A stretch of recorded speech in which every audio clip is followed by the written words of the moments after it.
If you feel like you have no idea where to start when it comes to managing your money, maybe you're living paycheck to paycheck, or maybe you're just scraping by, I've been there. Whether you're a freelance director, actor, designer, musician, or any kind of freelancing artist or freelancer with a variable and maybe minimal income, then this video is going to give you a strong foundation for taking control of your personal finances. Because today I'm going to share with you the first steps I took to save over $30,000 in the last 3 years on an artist's income. These are my 5 steps to start budgeting as a freelance theater artist and begin your personal finance journey. Now, make sure to stay until the end because I'm going to share some tips that you might not expect but were truly life-changing for me when it came to budgeting and saving money. And I'm going to share what you should do when you've done these 5 steps. Hi, I'm Alison. I'm a theater director and avid budgeter, and on this channel I talk about budgeting, side hustles, aka day jobs, and personal finance so that you can live a financially healthy life while still pursuing your creative passions. Now, if this sounds good to you, make sure to hit that subscribe button down below, and if you hit the bell, then you'll be notified every time I post a new video. Let's get into it. Step 1 to start budgeting and begin your personal finance journey as a freelance theater artist is to start tracking your spending. There are a couple different ways to do this. You can take a more hands-on approach like pen to paper, you can use Google Sheets or Excel, or you can use a free budgeting app like Mint. I personally have done all 3. The first time I started legit tracking my spending was when I was working a low-paid theater internship making $120 a week, and I was teaching English online with a company called VIP Kid. I got a notebook and I started saving all my receipts whenever I spent something. At the end of the week, I would write in the notebook for each day exactly what I spent. So Monday, $5.93 Starbucks, $15.93 Walgreens. Then I would total up all my spending, I would write what I made that week for income, and I'd subtract the difference. If I spent more than I made, then I would write that number in negative in red. If I spent less than I made, then I would write that number in green and put a little star next to it because I was excited that I saved like 50 bucks. I then moved on to spreadsheets, and this time instead of just writing down day to day what I spent, I would actually categorize my spending. So I would have a column for each week, and then I would have rows for each category, like groceries, maybe rent, utilities, things like that. So then I would write down each week what I spent, and I would total it up at the end of the month and subtract the difference. These approaches were both pretty hands-on, but I'm really glad I did them because it gave me a really good grasp as to how much money I was spending and what I was spending my money on. And ultimately, it only took like 30 minutes a week, maybe 45 minutes to an hour, like on the high end. And I was living in a new city with no friends, so I had the time. But even if you have friends, you got the time. Make it a night. Pour yourself a glass of wine or make, a cup of tea. Put on some good music, maybe put Friends in the background because it makes you feel good, but you've seen it a million times so you don't have to focus on it. Or maybe that's just me, I don't know. Point being, it only takes 30 minutes a week, and it's a really good way to get an awesome grasp on how much money you're spending. But if you know you're not going to do this, then I highly recommend a free budgeting app called Mint. This is actually what I use now, so I track all of my spending in Mint, and then I actually plug it into a spreadsheet at the end of the month, just the numbers that it tracked for me. Really simple, really easy. With Mint, you plug in the bank accounts that you want to track, and it automatically tracks and categorizes your spending for you. You can also manually input cash purchases so that you can be tracking those too. Even with Mint, you still need to be going in once a week and actually tracking your spending though, because sometimes it will miscategorize things. For example, it always puts Walgreens as pharmacy, but for me, I normally go to Walgreens for like Kit Kats and dry shampoo. This is simple to do though. You just go into the app, you change the category, and boom, it's in the correct category. I used to spend about 5 minutes a week doing this on the train to work, when I had a job and actually commuted to work before 2020. If you want a more in-depth look at Mint, then definitely subscribe because I'm going to be making a more in-depth Mint tutorial about how I use it, why I love it, so stick around for that. And if you want to get started now and you like using pen and paper, then I have a free spending tracker which you can download. I'll link it down below. Now, if tracking your spending feels overwhelming to you, then I really want you to focus on this. Step 2 to start budgeting as a freelance theater artist and start your personal finance journey is to start working on your money mindset. You don't gotta master it, you just need to start working on it. This comes down to 2 things: knowing your why and letting go of any money shame. Knowing why you want to take control of your finances is so important because this is what is going to keep you grounded and give you structure when you start shaping your budget. Because personal finance is personal. Your budget is not going to look like my budget, which is not going to look like anyone else's budget.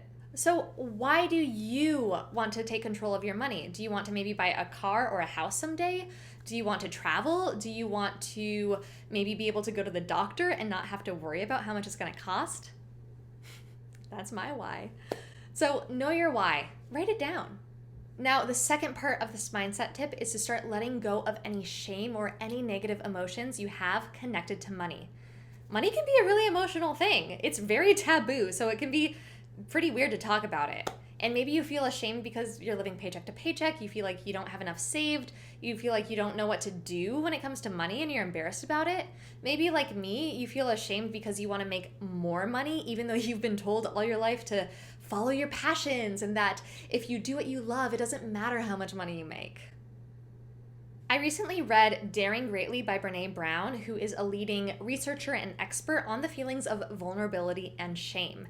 And a quote that really stood out to me in the book is when she said, "We live in a world where most people still subscribe to the belief that shame is a good tool for keeping people in line. Not only is this wrong, but it's dangerous." Maybe the way that you handled money in the past is not the way you want to handle money now. That's okay. By focusing on what you can do now and actually taking those first basic steps, you're going to start feeling much more motivated and empowered as you start your personal finance journey than you would if you were focusing on the past and any shame you feel surrounding your money. A great way to start working on your money mindset and letting go of shame and any negative emotions is to perhaps journal or start saying money-related affirmations. And I know affirmations can feel like so gross and icky and weird and and believe me, it took me years to get on the affirmation train, but they are so powerful and they really work. So if you have any money-related affirmations, let me know in the comments below because I want to know and maybe steal them. Step 3 to start budgeting as a freelance theater artist or any kind of freelancer is to actually make a budget. Now, I personally recommend tracking your spending and basing your budget off of that instead of your income because it's going to give you much more realistic parameters when you're actually creating your first budget. Budgets aren't meant to be restrictive. Budgets are a way to just track your spending and track your money so that you can make sure that you're actually spending your money on what's valuable to you. Say you're not tracking your spending, but you instinctively know that you're spending a disproportionately large amount of your income on eating out. Now, you might look at other people's budgets, maybe on YouTube or the internet, and see that someone spends $100 on eating out a month. And you might think, oh, that's easy, I can do that. But if you're actually eating out 3 times a week, then suddenly cutting down to $100 isn't going to be a realistic goal for you. Remember, personal finance is personal. Think about it like a diet. If you were eating 3,000 calories a day and you wanted to start cutting down your calories, maybe you would look online and see the amount of food someone was eating on 1,600 calories a day and think, oh, that's totally doable. But it's not healthy or realistic to make that kind of goal when you're first starting out. Even if 1,600 calories is like your target calorie range when you actually lose some weight, cutting down from 3,000 to 1,600, that's not realistic and it's not good for you. So how do you actually make a budget? Now that you've tracked your spending, it's time to start tracking your income. If you're an artist, then you likely have multiple streams of income from creative projects and from day jobs, side hustles, and the like. I know at one point I had like 4 streams of income from all my day jobs. So I want you to make sure that you're tracking everything. If you're a server and you get cashed out at the end of the night, then I want you to go home and write down that number so you can add it to your pay stubs. Again, you can do this on Google Sheets or you can use my free tracker. Also, fun fact, when I was waitressing, because I was doing this, I found out that I was actually making less than minimum wage some shifts because my boss was automatically deducting 15 minutes worth of pay for our guaranteed breaks that he never told us to take. Chances are your income will vary month to month if you have different day jobs and projects. That's okay. I still want you to track your income and know how much you're making and how much you're spending because that's going to tell you if you're spending more than you make, and knowledge is power. How are you going to make any changes if you don't know what to change? So to make a really simple budget, you're going to write down all of your spending, add that up, write down all of your incomes, add that up, and subtract the difference every month.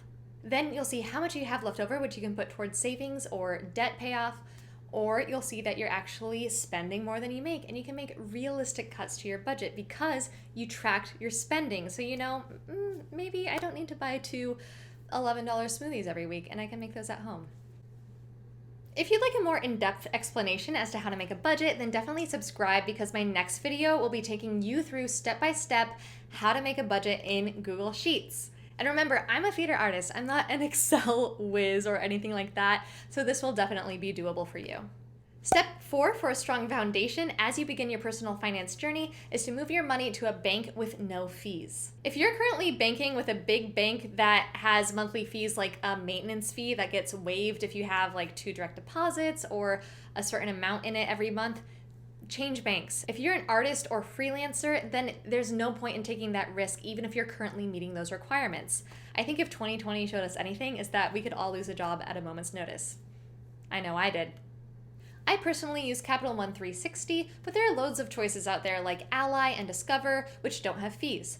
I will link to an article down below that gives you the pros and cons for different banks with no fees. And closing your bank account is actually pretty easy. I used to bank with Bank of America, so I just went in person to the bank.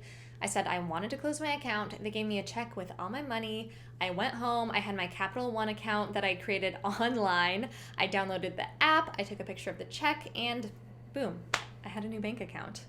Step 5 as you begin your personal finance journey as an artist is to open a high yield savings account. A high yield savings account, or HYSA, is a savings account where you will earn a higher APY than your typical savings account. APY stands for annual percentage yield. This is the percentage of your money that you will earn in interest annually by keeping your money in that savings account. Many big banks will only pay you like 0.01% APY. Now, high yield savings accounts aren't doing too hot right now because of the global pandemonium, but they will still pay you 0.4 to 0.5% APY, which is way more than 0.01%. I track my savings every month and I earn a couple of bucks just by keeping my money in a high yield savings account. And maybe someday it'll jump back up to 2.5% APY. A girl can dream. I personally use Marcus by Goldman Sachs, but there are tons of other banks such as Ally with high yield savings account options. Again, I'll link those down below. The key, again, is to choose a bank with no fees. All right, so once you have these 5 steps down, you will have a strong foundation to start budgeting and begin your personal finance journey. Now, let's talk about what you should do after you have your budget down. Your first step is going to be to save for an emergency fund. An emergency fund is a savings account where you keep at least 3 months worth of basic expenses in case of an emergency. An emergency fund is what is going to give you the stability and security that I know as artists we all crave as you start to pursue your financial and creative goals. And let me say, as a theater director and someone who used to work in the travel industry, I am so glad I had an emergency fund at the beginning of 2020. Once you have your emergency fund, you're going to start funding your financial goals like paying off debt or saving for your dream vacation. This is where step 2 comes in handy again, because when you know your why, you know what you want to save for and you feel no shame about it. Remember though, before you start thinking about an emergency fund, it will be so much harder to actually start saving for that if you don't track your spending, start working on your money mindset, make a budget, and make sure you're not losing any money by having a bank with fees or by not putting your savings in a high yield savings account. Now remember, this video was just a roadmap. I'll be doing much more in-depth videos in the future, like my step-by-step how to create a budget video coming out next week. So let me know in the comments what was helpful to you. What do you want to learn more about? Thanks for watching, and I'll see you next week.